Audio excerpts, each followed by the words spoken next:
Hello. Thank you for joining me on I Am Maggie Love channel. And I am Maggie Love. I appreciate you being here and I look forward to this time that we spend together. When you do get a chance, please hit like and subscribe. And I appreciate your positive comments, but even sometimes the not so ones I learn from. So thank you for being here. I appreciate you all.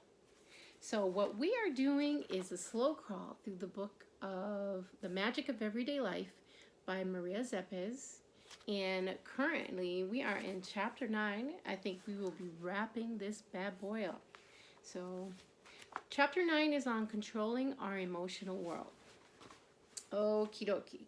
So if someone becomes seriously ill as a result of systemic poisoning, and at the first sign of the trouble, the poison is withdrawn, they demand it vociferously.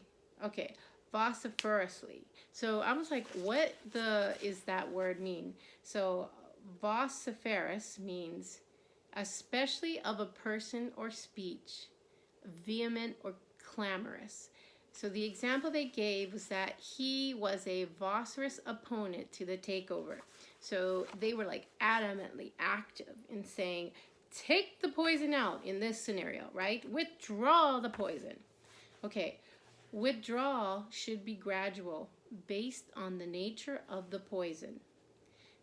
Okay, I'm going to say something about it. Especially if the system is already completely saturated and pleasure from the substance, which by then has become an addiction, is the only cure for the enormous inner want and weakness. Okay, this is deep. Okay, let's cut this down.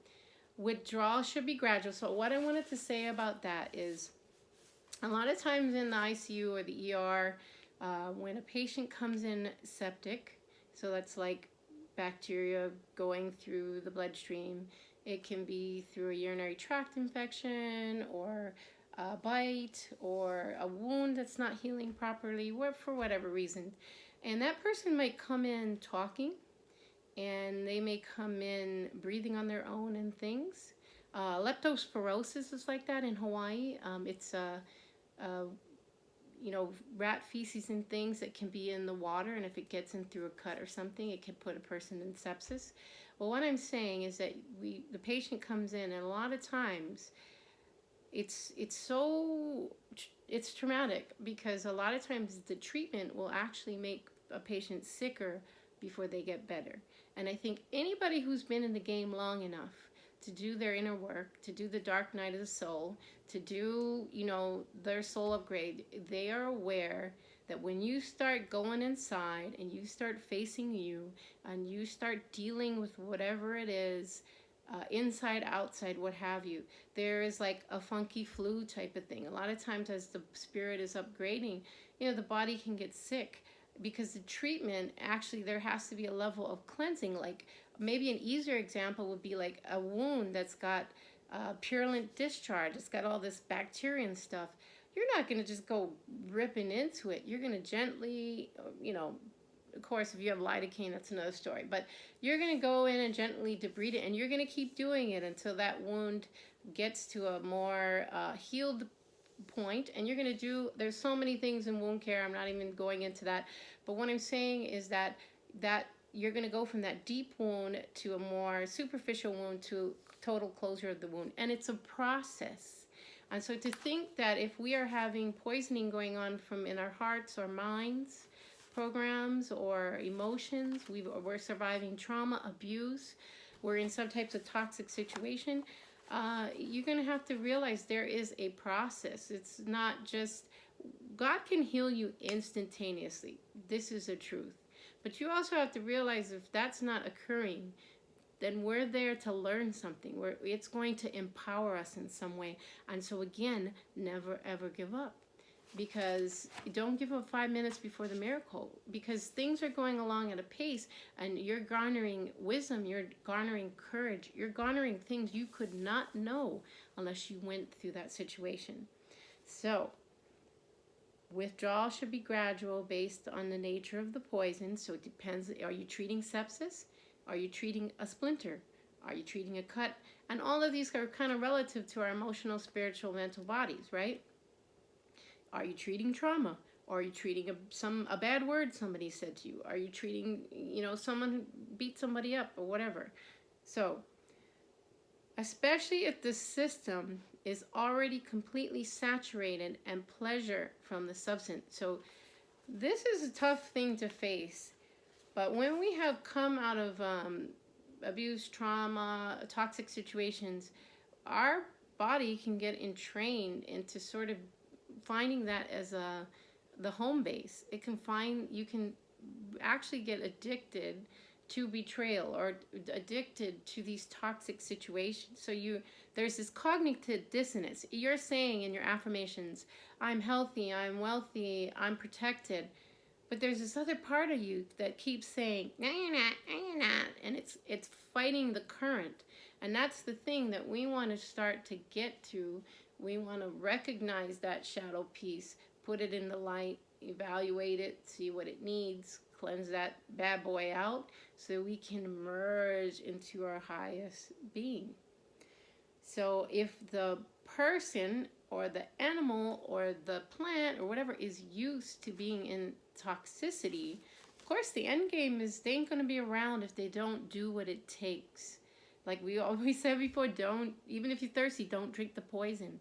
So if you have become saturated by the poison and now there's a pleasure from this, okay, like gossiping, talking badly about others, gossiping, putting yourself in situations where you're going to continue to go into roles that are not for your best. You might not realize that. You might be saying, oh no, why do I keep getting in these situations? Not realizing there's an unconscious thing going on here, and there's a part of you that's entrained to that, addicted to that, gets pleasure from it, even though it's reverse. So which by they become addicted and is the only secure for the enormous inner want and weakness. And sometimes that piece it's actually consoling you. It makes you feel in some weird way that you're okay, you're safe, but actually in actuality you're not. You're wanting to get back on track. You want to feel your feelings, you want to be in your body, and you want to listen to that emotional intelligence to get the heck out of Dodge. So this kind of support is of course similar to a person drowning at sea, escaping on the back of a shark. Woo! Imagine that, a person drowning at sea, escaping on the back of a shark. If you've seen how we've overfished the waters, sharks are hungry, and more than ever. I'm not saying they're coming for people because we taste horrible, but if you were starving, would you eat? What would you eat? Anyway, drowning, escaping sea on the back of a shark might not work. In any case, expelling destructive passions and dangerous feelings which undermine our spiritual well-being must be carried out similar to eliminating the effects of drugs and poisons. Okay, let's hit that one again. Yeah! Bing, bing, bing, bing. Expelling destructive passions, which we are all in the process of doing. Wherever you are in the spectrum, just keep working at it. And expelling dangerous feelings which undermine our spiritual well-being and must be carried out similar to eliminating the effects of drugs and poison. So these things, we were talking yesterday about drinking hatred, drinking envy. No, no, no, no. We're not going to be doing that. We're going to be expelling those things because we don't like, no. Ole no.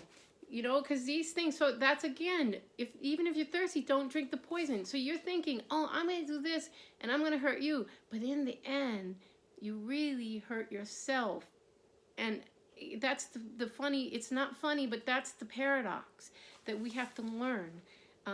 We do have to learn street smarts though on how to navigate. I would recommend Richard Grannon's work for this. But you also want to be a fundamentally good human being with high core values that are to serve the purpose, to serve others, and also to be your best. Like, take care of you first. You cannot give from an empty glass. Like, I'm not even talking about this half glass poo-poo stuff now. You need to fill your glass up. So we're going to do more. We have done some videos here on self-care. We will be doing more. The withdrawal treatment is based on limiting the dominion of inner conduct. The withdrawal treatment is based on limiting the dominion of the inner conduct. Slowly, a new world is born out of chaos. Better, healthier, because our intellect has impacted new and better laws within. So as my grandson would say, transform! That's right, guys. We are not just for the kids. Transform! So, slowly, guys, keep at this. Don't give up. Never, ever, ever. Because slowly, a new world will be born out of the chaos. A better, healthier, because our intellect has implanted new and better laws within it. And our heart too, right? We know the heart feels bigger than the brain. So we're not just trying to work one thing. We're trying to work on the whole, because the kingdom of God is within us. We are the universe, and the universe is us. Did you ever think sometimes that maybe, I don't know what place you prefer the most, but did you ever think that we could possibly be the microbiome of the universe? Where we digest all the nutrition and things? Or did you ever think you're a neuron in the universe, in this bigger scale that's going on? I mean, we are reflected in everything, in every flower, in every nerve. The flower of life is everywhere. I mean, it's just so encouraging more than ever. And I'm saying, if you don't give up on you and you do this work, you will see the transformation. Transform. Okay.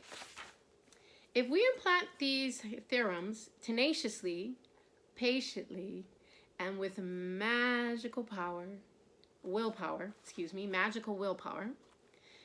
and we evolve beyond the psychological interim infected with discouraging doubt, derisive, and dejection, a common phase in all work of magic, we will live to see those goals in which we have faithfully believed and never ceased to hope. Okay. I'm going to read that again, because that is such a gifting. That's such favor there. Because I just want to encourage you. I know that there are so many different levels of the spectrum listening to me. And I want you to know, wherever you are, go at it. Don't give up. Keep doing the work. In the darkest night of the soul, the dawn is about to break for you. And if you give up 5 minutes before the miracle, it won't be realized, except here, everybody here listening to me, it will be realized, because God's favor is upon you, and the universe has your back, and everything is working out for you. And we need to get ourselves to believe that so the world can reflect it. And then we got to go out and help our brothers and sisters and our doggies and our plants and everything else. So let's knock this out. Here we go. If we implement these theorems tenaciously, so keep at it, patiently. Okay, if it doesn't happen today, I'm good. I'm going to stick with it. And with magical willpower, which we do, we have it, and we evolve beyond the psychological interim infected with discouraging doubt, derision, and dejection. So we are coming out of that. We are coming out of that type of Egypt. We're coming out of that disparity, okay? No more. A common phase in all work of magic, we will live to see those goals in which we have faithfully believed and never ceased to hope. Woohoo! So I want to just encourage you on that note. Since we are moving out of the valley of despair and depression and death, destruction, and despair, people dying everywhere. My friend used to sing that for his birthday. Love the guy to death, but love him, love him. He's gone now. But, well, I'm just saying, we are not going to be in the valley of death, destruction, and despair and things. We are coming up and out. So in that light, please set your goals, set your script, set your frame, because the Bible tells us without vision, my people perish. The Tao Te Ching, everything tells you, Neville Goddard tells you, you have to have vision. You have to have the feeling. You have to have the assumption that it's on and popping. And if you don't, you're going to stay stuck. So make sure you are putting up the time for meditation, self-care, healthy water, good nutrition, but also what does those goals look like? Where are we going, people? I am excited to hear. Please leave it in the comments. What's your goal? Just 1, 2, or 3 things that you want to accomplish, and let's watch it roll out in the next year or the next month or the next day. All things are possible. That's all I gotta say. All things are possible. So thank you for joining me in this slow crawl through Maria Szepes' book. And please subscribe and like, and I'd love to hear your comments. And have just a favored day. Have just a day with all your wishes fulfilled, wherever you are. All right, you know what's up. Peace in. Peace.